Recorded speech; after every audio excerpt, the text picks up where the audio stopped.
Assalamualaikum warahmatullahi wabarakatuh. Kami dari kelompok 9, saya Insani Aprilia dan teman saya Desi Nur Ramadona. Di sini kami akan mempresentasikan tentang sistem ekonomi Islam. Kita awali pada pengertian sistem ekonomi.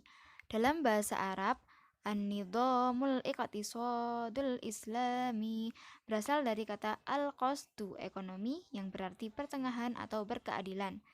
Yang dimaksudkan menurut Muslim dan Julianti pada tahun 2017, sistem ekonomi Islam merupakan sistem ekonomi yang terjadi setelah prinsip ekonomi menjadi pedoman kerjanya, yang dipengaruhi atau dibatasi oleh ajaran-ajaran Islam, dan bersumber pada Al-Quran, hadis Nabi Muhammad, yang dapat dikembangkan oleh pemikiran manusia yang memenuhi syarat dan ahli dalam bidangnya.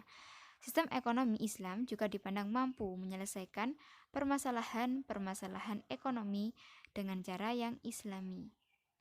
Nilai-nilai dasar ekonomi. Pertama, nilai dasar kepemilikan. Kepemilikan dalam Islam tidak bersifat mutlak. 2. Nilai dasar keadilan. Nilai dasar keadilan dalam Islam merupakan posisi vital dan fundamental. 3. Nilai dasar keseimbangan. Nilai dasar keseimbangan mempengaruhi berbagai aspek tingkah laku ekonomi seorang muslim. Yang keempat, nilai dasar kebebasan. Nilai dasar ini merupakan konsekuensi logis dari ajaran tauhid. Yang kelima, nilai dasar kebersamaan. Nilai dasar kebersamaan ini dalam Islam tidak ada perbedaan sosial karena semua sama milik Allah Subhanahu wa ta'ala. Nilai instrumen ekonomi. Zakat. Bagian harta yang harus Yang pertama, zakat. Bagian harta yang harus dikeluarkan oleh seorang muslim apabila harta mereka telah mencapai nisab yang syarat ketentuan. Pelanggaran riba sangat terkait erat dengan pemberantasan praktik kezaliman dan ketidakadilan. Kerjasama ekonomi dianjurkan atas semua kegiatan ekonomi. Jaminan sosial harus diberikan sekurang-kurangnya kepada mereka yang disebutkan dalam Al-Quran sebagai pihak-pihak yang berhak.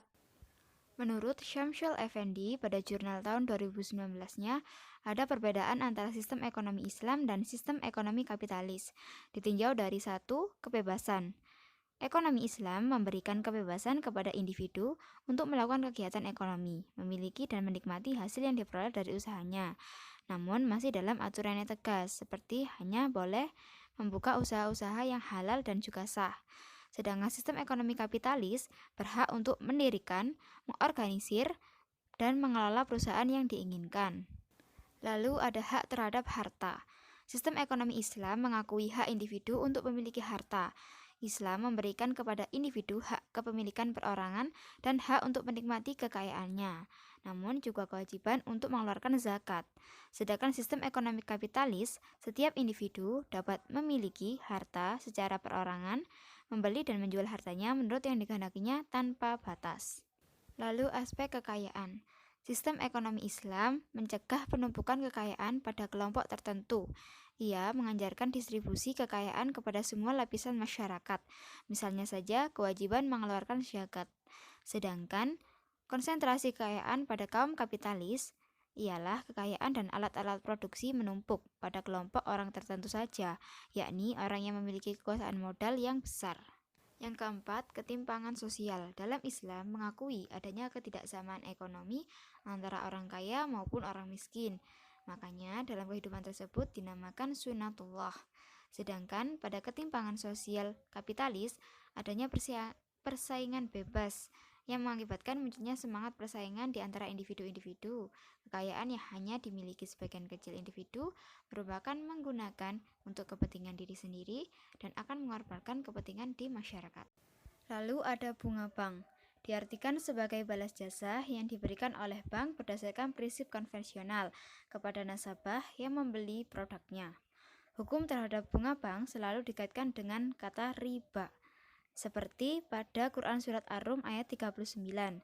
Bismillahirrahmanirrahim.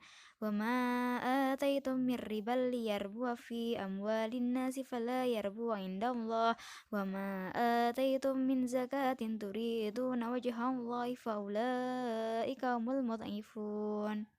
Yang menjelaskan bahwa riba itu tidak menambah pada sisi Allah, melainkan zakatlah perbuatan orang-orang yang dapat melipatkan pahala. Lalu ada dua macam bunga bank yang kita ketahui. Yang pertama bunga simpanan seperti jasa giro dan bunga deposito. Sedangkan ada bunga pinjaman seperti bunga kredit. Sekian dari kelompok 9 dan terima kasih.